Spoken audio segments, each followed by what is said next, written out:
Chat with Dinah Gretch last week, the great Charlie Watts had not yet passed. But Dinah and Fred would like me to forward their condolences to Charlie's family as well as the Rolling Stones extended family. Charlie was a longtime Gretsch artist and wonderful ambassador of Gretsch drums. Rest in peace, Charlie, and thank you.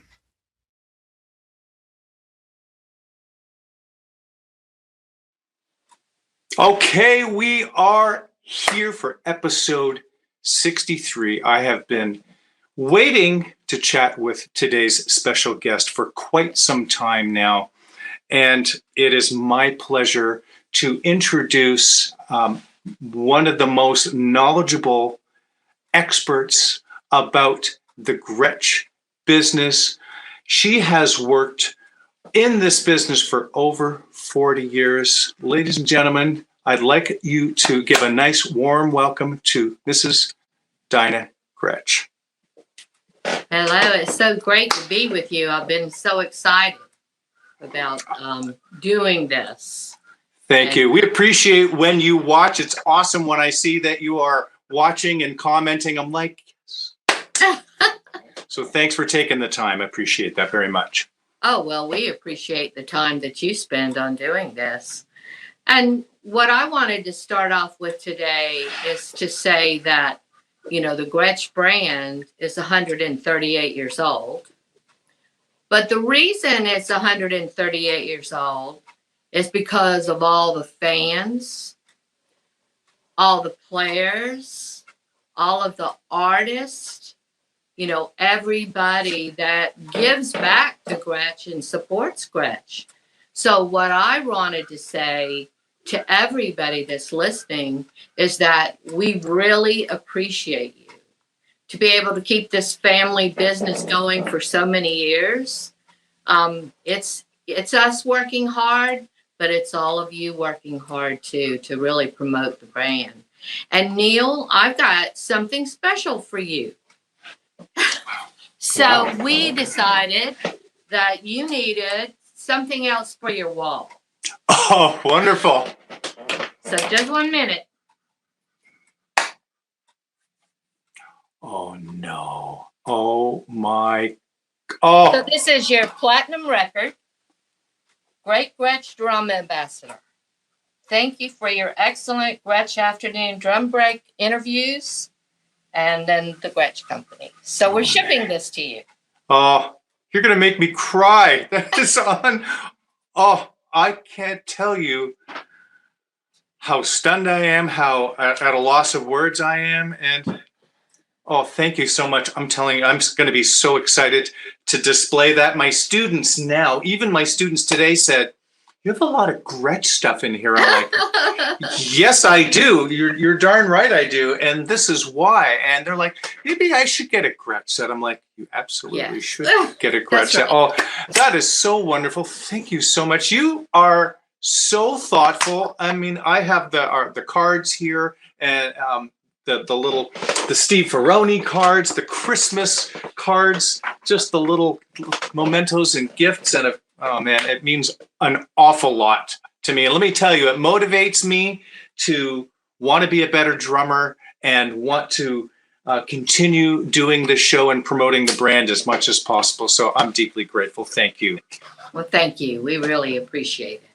Yeah. So let's start back at the beginning for you. You started working at the Fred Gretsch Company, was it, in the beginning? Mm-hmm. In 1979. And we made Chicago banjos. Wow. And banjos were hot. We were making 100 a day. And we also had the mass merchandiser business, which was the Sensonics business. So we sold to JCPenney, Montgomery Ward, you know, Toys R Us, Sam's, Walmart, all of the big chains. And we sold that business in 1997. So wow, I didn't realize it was around for that long. I had a set of those, and that was the first thing that I learned how to play on. Mm-hmm. And they were really cool. I remember the Buddy Rich commercial, and he was playing on the Sensonics, and right. I had no idea that you had that company. That's incredible. And then we bought Gretsch in 1984.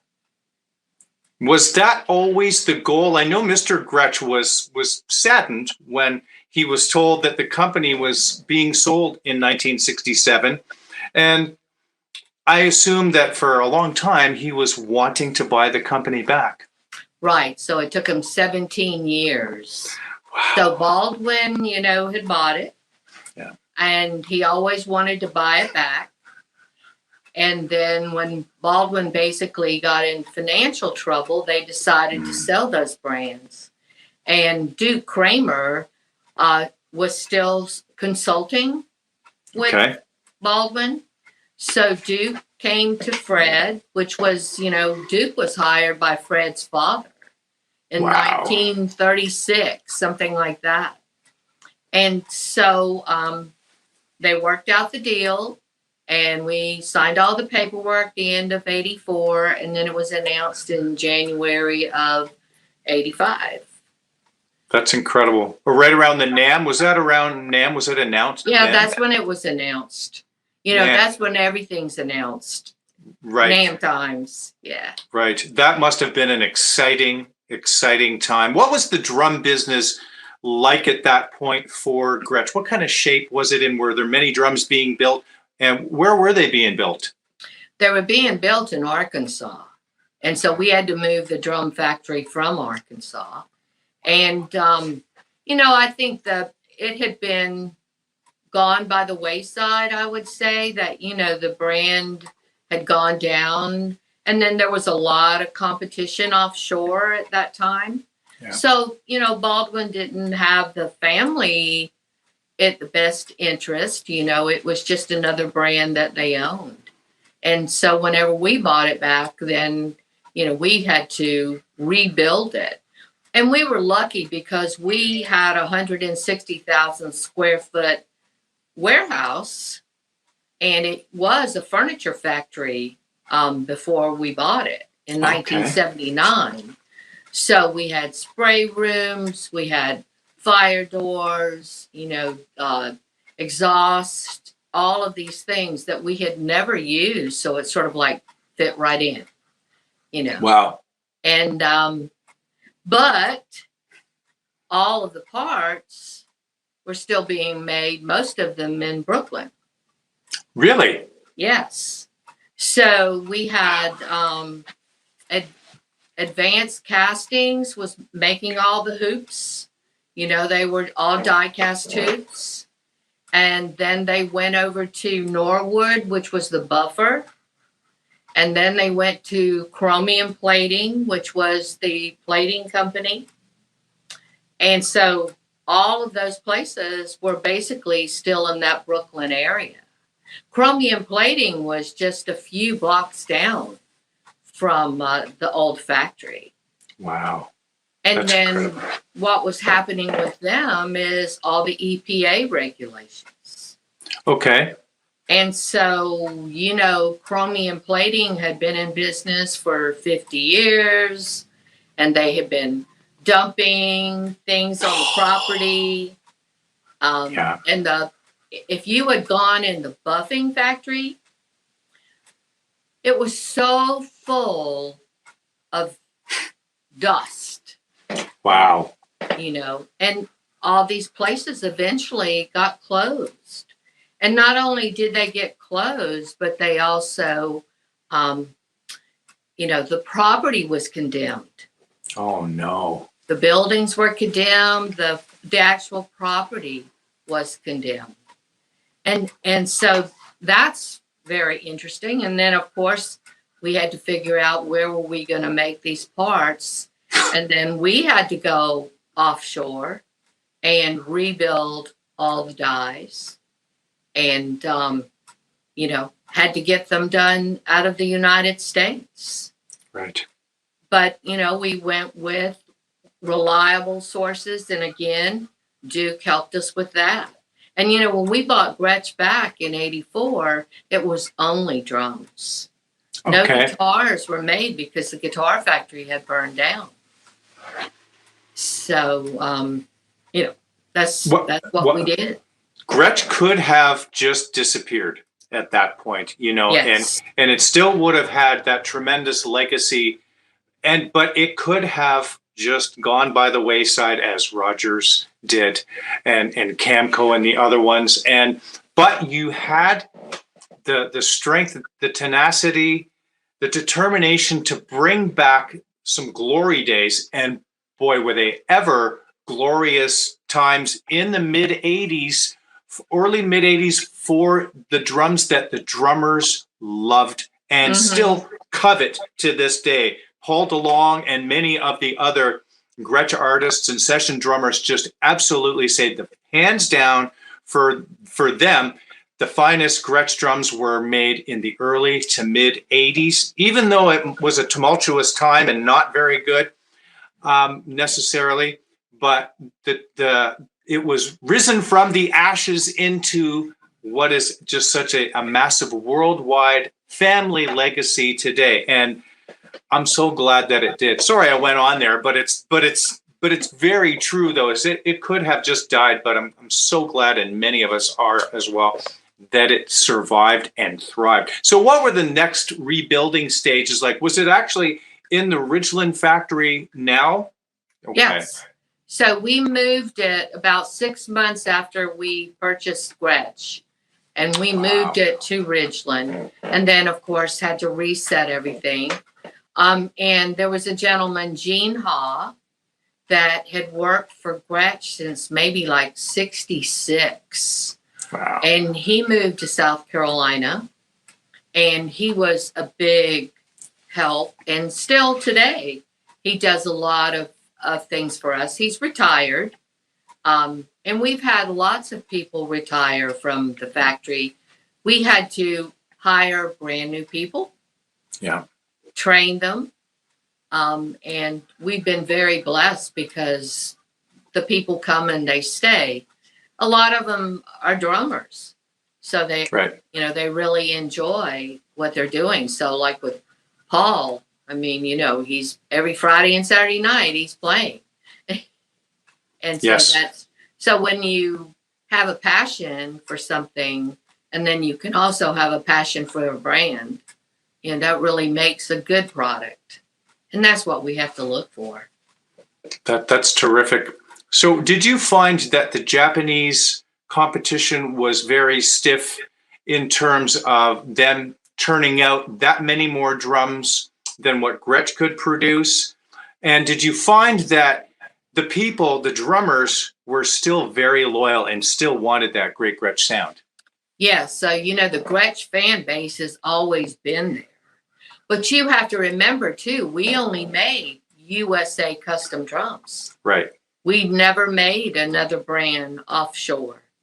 And then, there was the Catalina and the Renown. Through the years, we added other things offshore. And basically, it was price point. So that beginner could afford, a kit, because it was at the top of the line. It was very expensive to own a Gretsch custom-made kit from the factory in South Carolina. So, that's really increased the business and increased the awareness. It's just made it more available. Yeah. And we're so glad that my students play here on the Renown kits that I have, and various USA custom and other snare drums. And they loved it. I have a Catalina, the club kit with a little 16-inch bass drum that the young kids play, and they turn to their mom or dad and say, I want a set like this, because it fits them and they sound, and I play them. I'm sure you've seen some of my posts. I play all of these lines out on gigs and they all sound great. There's nothing like a USA custom kit though I've got to try a broadcaster kit. I've been wanting to do that. And now the broadcaster and the Brooklyns, are both made in the factory in South Carolina. And then also they make, a lot of USA snare drums. Yes. Yeah. And I mean, they're working every day. And they're, like everybody knows, if you want one, you just have to be patient. It's well worth the wait. Let me tell you. I don't think I mentioned to you, but Paul DeLong, great Gretsch artist from Canada, he had a visit to the factory today, and he posted a picture of him and Paul. Right. He was there, and he sent me a picture, and I'm like, it made me so happy. He'd never been to the factory, and he said it was just unbelievable. So I can't wait to chat with him. So I heard from him yesterday, so I was happy that he could go to the factory. Yeah, it's unlike anything else, that's for sure. Is there anything that you would like to discuss, anything in particular in your notes that you would like to chat about now? Well, I wanted to talk about Jasper shells. All right. Okay. So, there's all these different stories about Jasper shells. So in the early days, really in the 20s, Gretsch made the 3-ply drum shell. And then in the middle 50s, they decided they were going to convert to the 6-ply shell. So that is when they went to Jasper wood. And Jasper wood started in 1924. Wow. And it made furniture, only furniture. So it was Fred's uncle that worked with the people at Jasper Wood who got them to also make the Gretsch drum shells. Wow. And they built all the dies, and, and they had a very small group that made drum shells. And the story goes that this one particular woman had been over those drum shells for 30 years. And then she wanted to retire, but she had brought in her son, who then she trained, who supervised the making of the drum shells. And so there was all those dies. Jasper Wood was a family business also. And then it went to the next generation. And basically it failed in December 2007. Okay. So they went out of business. So nobody, I think, I've been reading a lot of stuff about Jasper shells and Gretsch and all this. Nobody realizes that all those dies, which are metal dies, okay, cast iron dies, they're not cement. Okay. They're not wood. They're cast iron. Fred went to the auction, and we have all of the dies. No. So basically, we're always trying to find that partner who would like to make those original, Gretsch Jasper shells in those dies again. Because we even have the hoist and everything. I mean, it's all in the factory in South Carolina. And then, we went with Keller, and we had to remake dies again. Right. So that particular shell could be made. So it's sort of like everybody has their own recipes. So the Gretsch shells has its own recipe. This is incredible. Where else are you going to find out amazing information? Nowhere. And this is just blowing my mind. That is unbelievable. And we have a drum shell bank that Vinnie Caliuta, when he came to the factory, he called it the Vineyard. Yeah. And there's a shells in there that goes back to the Brooklyn days. You're kidding. There's still some there? Yes. Oh, yes. All the way back to the Brooklyn days. Yeah. We've even got wood. No. We've actually got the wood for the plies. We got that when we bought Gretsch. And that probably was from Brooklyn, because they never made the shells in Arkansas. Right. So their stuff sort of got moved around, and we got it. We got the old, factory machines. Yeah. And yeah. We've been trying to what are we going to do with these? I did see some of the old machines, and I know Paul was saying he had repaired some of them over the years a few times. And I think I laid my hands on the machine that drilled all of the holes in everybody's, from Tony's to Elvin's, Phil Collins drum set to you Right. name it, just to get some of that great Gretsch mojo. Are there enough shells to build a drum kit or two or more in the vineyard? Hundreds of drums. Oh, there's just loads of them. Oh, yeah. Dinah, I had no idea. Yes. Wow, that is now can. Well, Cindy Blackman came and handpicked all of hers out of Smart. the vineyard when we made her kits. I think maybe she's done that for two of the kits. Wow. So, she went and she handpicked each one of the shells. Yeah. That is. And today, they're sort of like they're in storage, and every once in a while, one will get picked out and used or something like that. Yeah. Wow, that is crazy. So that is the Jasper shell. That's story. the Jasper shell story. Now everybody knows where those dies are. I'm Because so happy. And everybody sort of like it's a conversation with no end. So I'm ending it. We have the dies. Now there's always online. If they're Jasper shells, they're better sounding than the new drums. And I've owned new Gretsch USA, and I've owned old ones, and the new ones sound as good, ridiculously. Of course, old drums are going to sound different because they're old. They sound, my 66s here. They're even older than me. They sound wonderful. They make me sound good. Steve Ferroni really enjoyed. Let me have a look at that. That's lovely. And thank you for connecting me with Steve and with Cindy and Hannah and all that. I'm super grateful. That's been really fun. Wow. What else do you have in your notes that you'd like to speak about? The intellectual property. Okay. Nobody ever really talks about that. Very true. So we have 84 trademarks across the world that we have to register and renew all the time to protect even the Gretsch logo, the Gretsch name, especially the logos. Yeah. So, for example, one of the most recent is that we didn't have a registration in Argentina. And so someone, goes in and they try to register that trademark. And then we're notified, because basically they do a world research to see who owns it.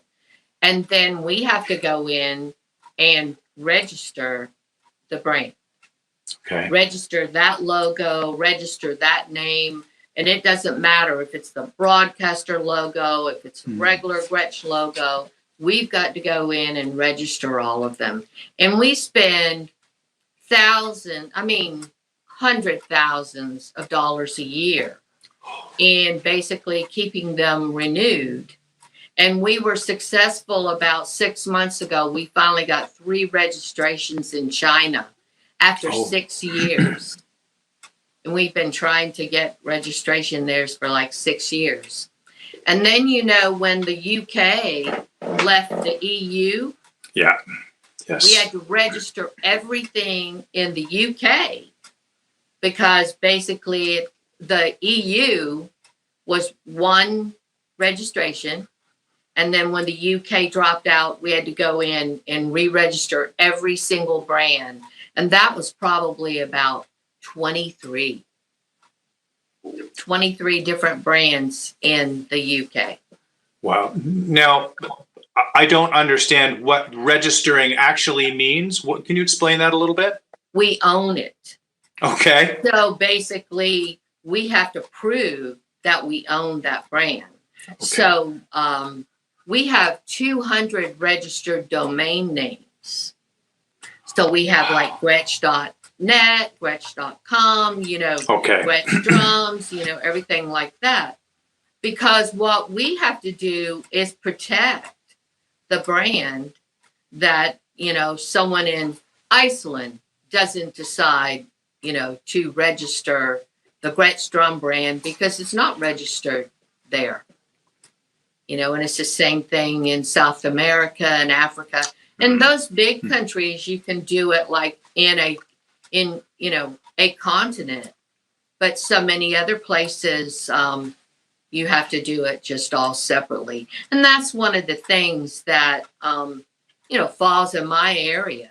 Right. And when we do a registration, basically you're registering it either for 10 or 20 years. I have registrations dating back to 1900.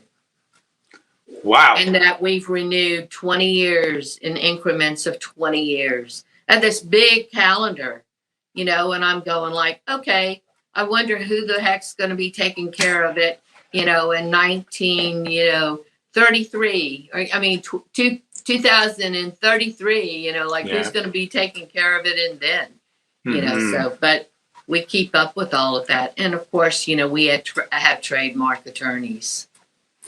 That's the things that we don't think about taking into consideration. Think about, so that's another way that we have to protect the brand.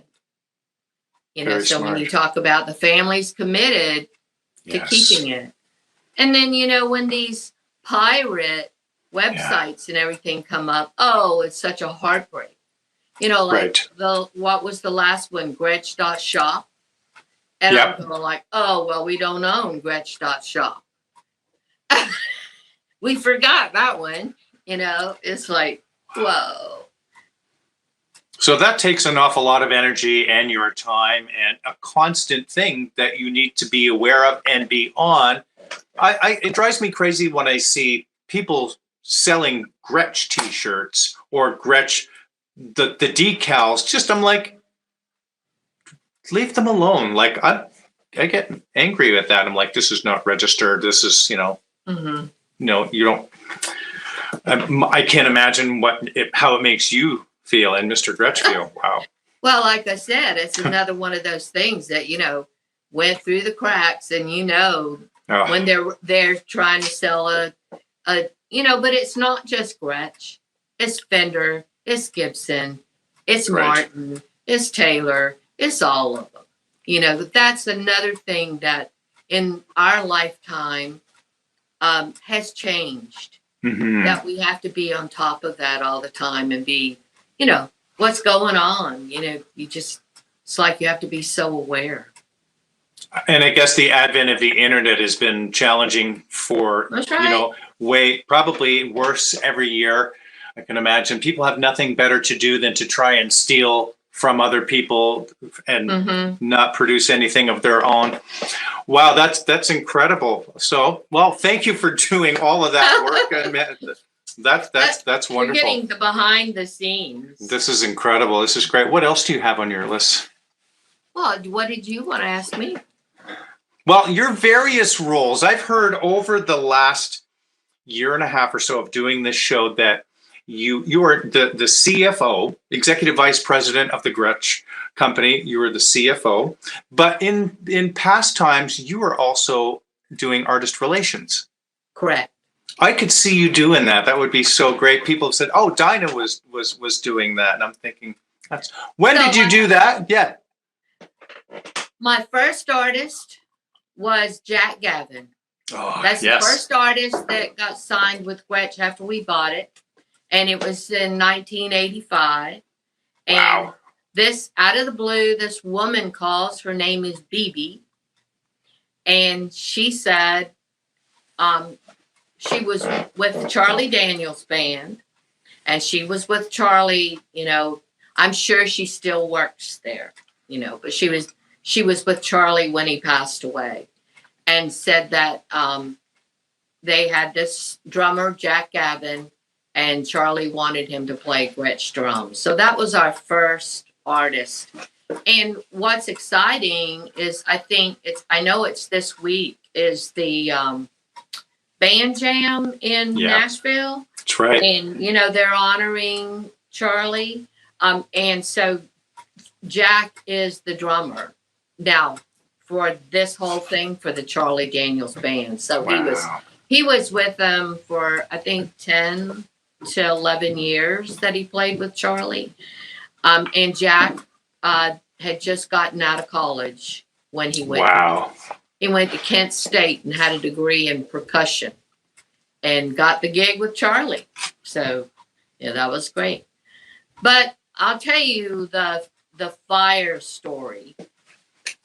So we bought Gretsch, and of course, you can imagine, I didn't know anything about Gretsch drums. Just think about that. I'm the newbie. I didn't grow up in, the Gretsch family in Brooklyn.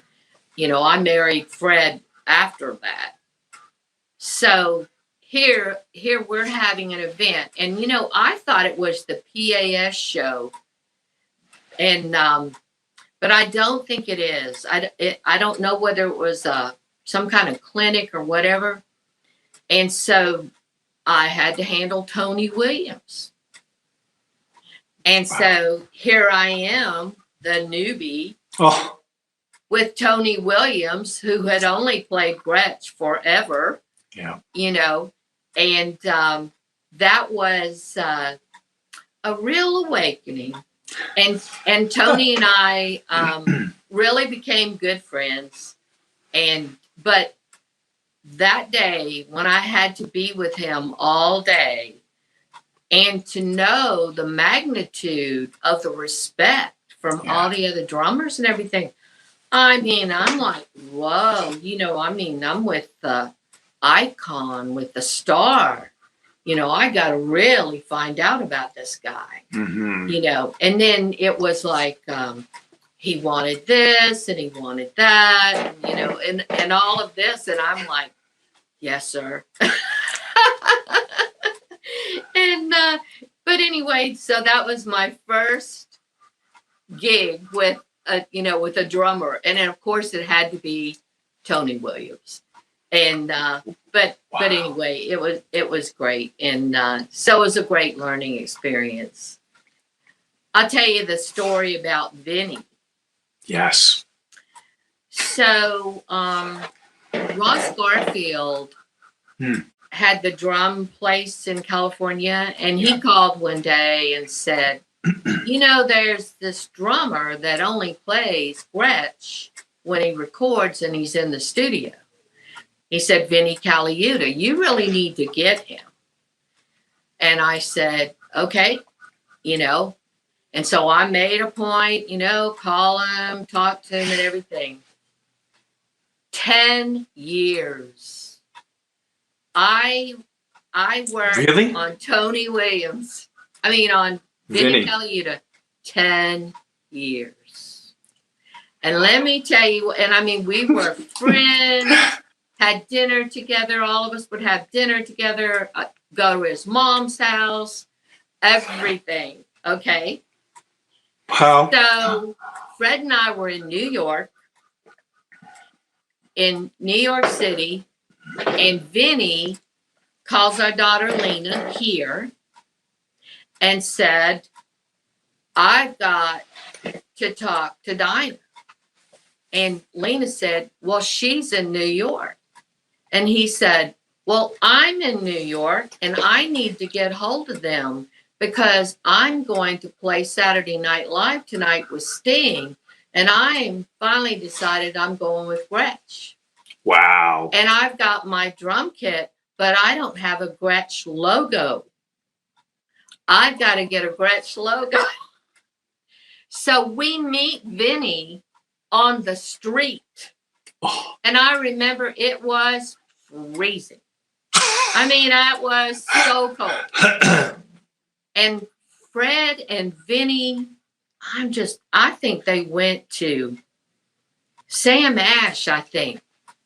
They went down that, all those music stores on that street, and to try to find a Gretsch drum logo. So finally they found the logo. So then, of course, we went to Saturday Night Live, to the show. First they do like 2 hours, and then they do, the regular show. So you sit there for like 4 hours.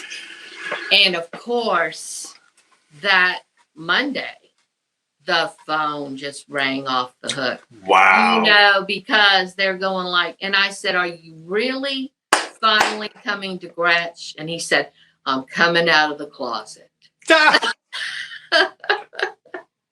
Right?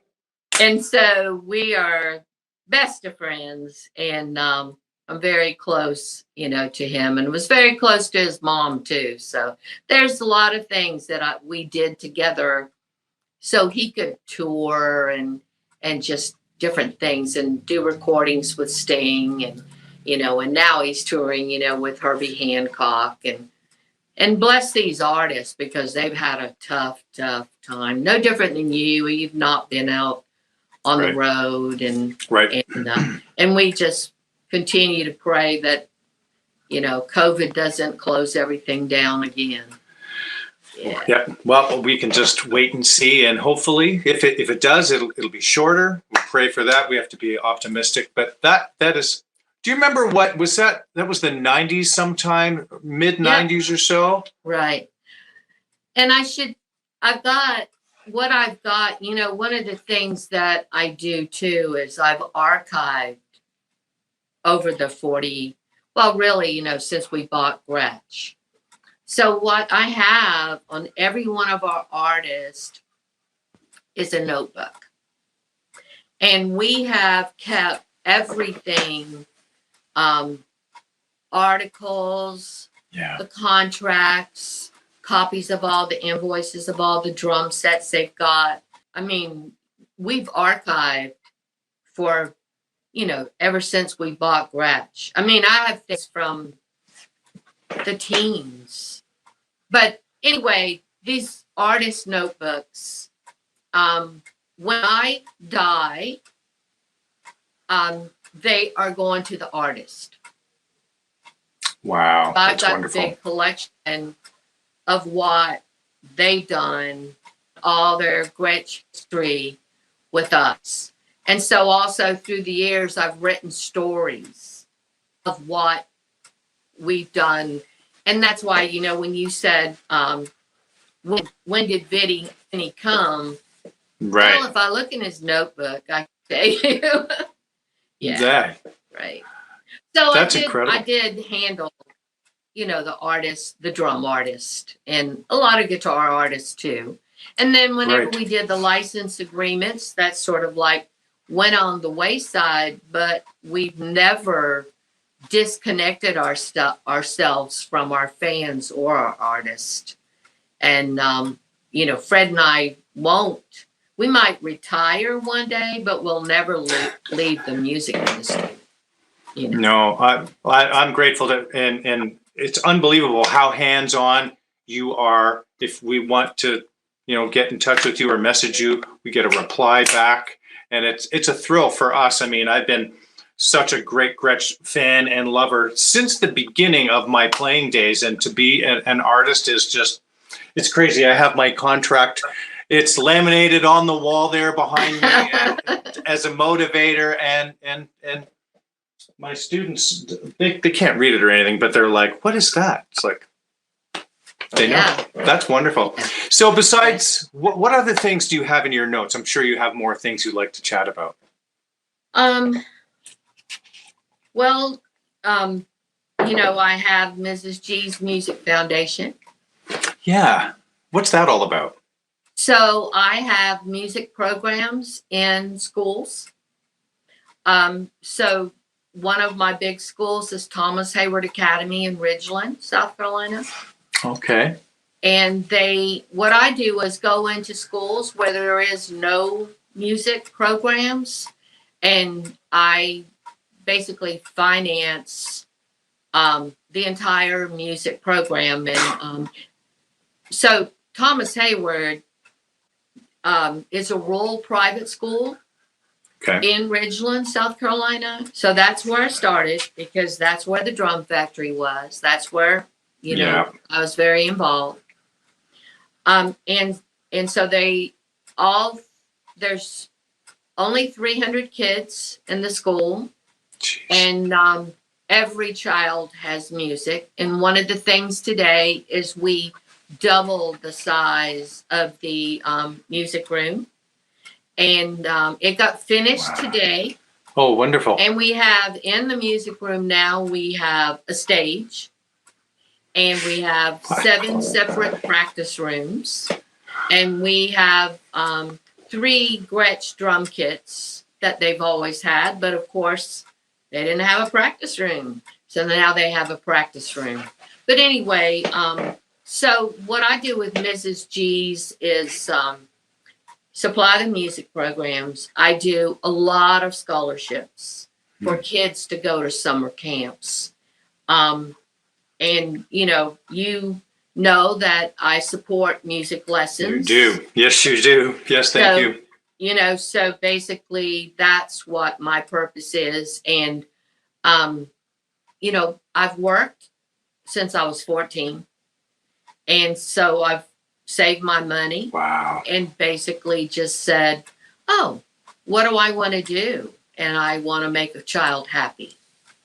And so the child that cannot take a music lesson or cannot own an instrument, Mrs. G's main purpose is to, make sure that happens. And, this year I did the relief fund for Gretsch drummers. And, that was through the Gretsch Drum Friends page. I put it out there. And so help drummers that were out of work. And so that's what Mrs. G's does. That's incredible. I don't know of anybody personally that does as much as you do for music education. And here I am, a Canadian, being the recipient of some of that. And I'm so grateful. And my students are very grateful. And they were just, couldn't believe it. Are you serious? I'm like, yes. So it's wonderful. So thank you so much. That's incredible. When did the Fred and Dinah Gretch School of Music, when did that start to percolate in your lives? And when is that going to be a reality? Okay, well, I hope that the Fred and Dinah Gretch School of Music is competition for Berkeley School of Music.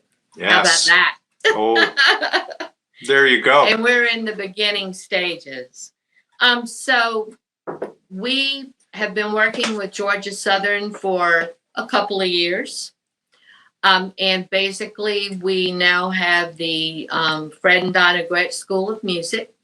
They have a wonderful music program. They have 3 campuses. So now wow. This is, it's basically our school of music. We already had scholarships there for, music degrees. But so what we're hoping is that we can attract many young people to come to Georgia Southern for the music program and then continue to enlarge it. We do have plans for our Gretsch artists to do master lessons there. This is something that we're percolating. Wow. They also will own our collections one day. Like, so the stuff from the 20s and the 30s and things like that it'll be digitized. All of it will be digitized. The instruments, so many of the old instruments and everything will be preserved. But then what happened is when we did the contract, so here's the deal. The contract with Georgia Southern is 99 years.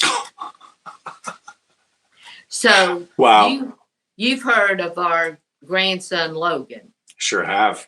Okay, so Logan, is Lena's son. Yes. And he's been involved in this business. And we have many grandsons involved, but it's just that he was here this summer. And I told him 2 weeks ago, I said, Logan, it's going to be your grandchild that's going to see the end of this contract. Not you.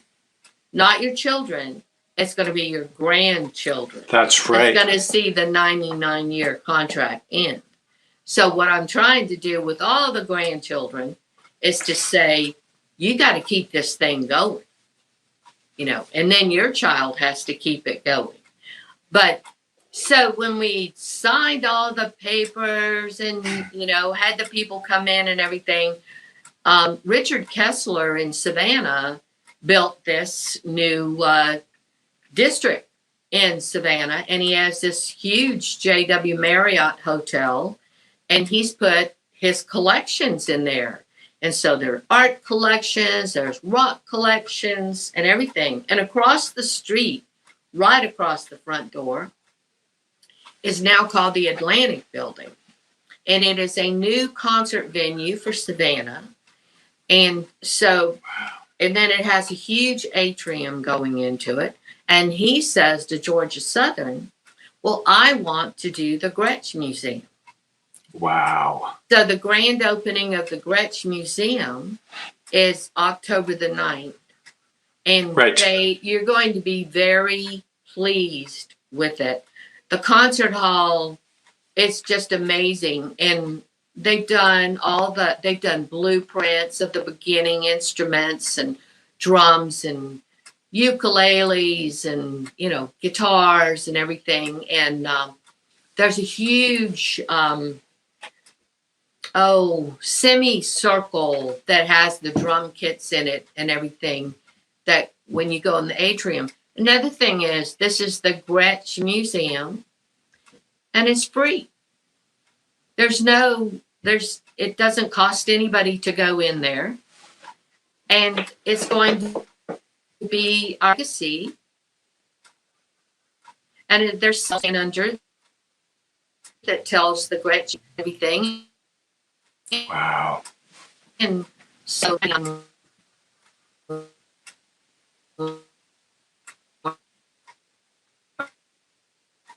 years, if that sort of took over before they start taking some of the collections and everything. Great. Unbelievable. I can't get over, not only has this company been around for 138 years, but you're so forward thinking to last another several generations and keep it going as long, and the legacy, the family legacy. I don't know of another instrument company that is family driven as the Gretsch Company. I don't think there is. I really don't. I mean, the more that I learn about, go ahead.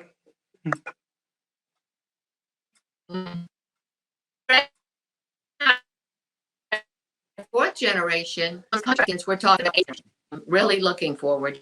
You're right. We preserve this brand forever and make fine instruments. And I think that kids will still play instruments and all period of time.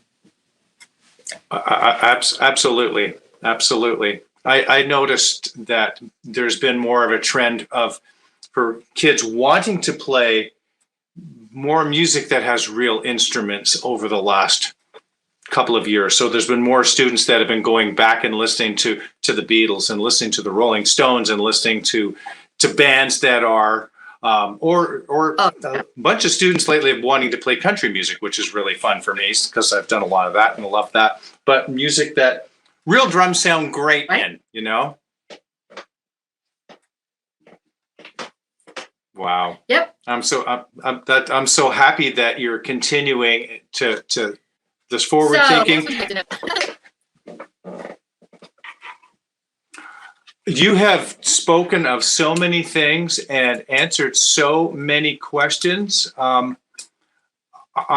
not even sure I have anything else. I just enjoy hearing your stories and hearing you say South Carolina the way that you do. It's great. I've been here for a long time. Yes. Yes. A little bit of my background is my parents, my father fought in World War II at home in Germany and stayed in the Air Force for 27 years. And my teenage years, we lived in England. So I met, the Beatles when I was 13. Come I on. saw the Rolling Stones, Dave Clark Five, Herman's Hermits, you name it, you know, and I would go to the day concerts in Ipswich, England. And so I got the advantage of growing up during that revolution of rock and roll. And that was before they ever went to the United States. Right. So when I met George Harrison when I was 13. And then when we did the Wilbury project, he had called me because I had written him a thank you note for doing the cover, you know, with the Gretsch guitar. And so then we became friends. We made the traveling Wilbury guitar. And I asked him, do you remember me? I met you when I was 13. And he said no. So, but No love, you know, it's wow. really amazing to grow up in the rock and roll era and then end up really getting in the music business, the real music business, and meeting all these icons that as a teenager you would just sort of starry-eyed. Yeah. That's unbelievable. Again, more things I did not know. And being around the Wilburys, that must have been a really cool experience. I'm assuming. Did you see them play? Did they actually play? We went to all the recordings. You're kidding me. We went to the video shoot and everything. So the first time we went to Dave Stewart's house in California, where they recorded the first album, and then we went to George's house when they recorded album number 3. Because they never recorded 2, you know, and Roy Orbison had passed away in between that. Yeah. And, you know, I mean, it was just a really cool experience. Yeah. What an unbelievable life, career, the way to build a life and to incorporate the business into a lifestyle, and that you've given back so much, you know, maybe more to us than we've given to you, you know. And no, because all of you have kept the business alive. yeah. We try to do the best we can, but it's the people like you that really keep that brand alive. Well, and I, like I said, I really appreciate that. And, you know, even on Gretsch Drum Friends, you know, we've been sending out those vintage packages. Yeah, they're great. You know, it's like, hey, we got all this stuff and we'll just ship it to our fans. You know, whoever asks for it gets it. Some great stuff in there. Well, the whole thing is they'll get a kick out of it. I love the old, the 90s, even the 90s little brochures and the little poster Vinny with the drums kind of.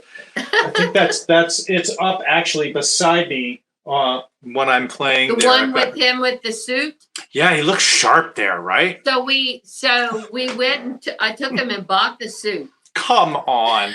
He came to Savannah and, well, he came to the factory in Richland and I said, let's do something in a suit. And so we went downtown and bought a suit. That's some of the best ads he's ever done. He looks modern and clean and hip, and those Gretsch drums just look sharp. And then Steve Ferroni, you know, he's been down several times too. Right. And Steve's done, you know, like Mrs. G's. I've had Steve Ferroni and Mark Schulman. Yes. And, you know, lots of guitar players and everything. And I've brought them into the schools. And so they work with the kids all day. And then at the end of the day, they have a concert. And they're playing with Steve Ferroni. Or they're playing with Mark Schulman. You know, and so how fun is that? You know, this is the rural school that had no music programs. Unbelievable. Oh man, I'm speechless. That is incredible. I really hope to get down to see Oh, you yes, you do and have Fred. to Love come. love love to meet you in person. And as I said, I've been to the factory. In the factory, my face hurt. I smiled the entire time, much like today. But we'll definitely make a plan to come and visit you and Mr. Gretch and Lena and see everybody that I see Yeah. virtually. But we're going to wrap up now. We are nearing the end of our time. Is there any parting words that you have? Or is there anything that you'd like to say to our viewers? Again, thank you for all that you do for Gretsch, because we really appreciate it. And thank you, Neil. And we will send you the That is exciting. record. I'm spoiled rotten. I appreciate it. Thank you so much. I love being spoiled rotten. And join Gretsch Drum Friends. We Yes. need more members of Gretsch Drum Friends. So, Yes. Awesome. Thank you so much, everyone. Stay safe. Take care of yourselves, and we will see you next time on the Gretsch Afternoon Drum Break. Thank you. Thank you.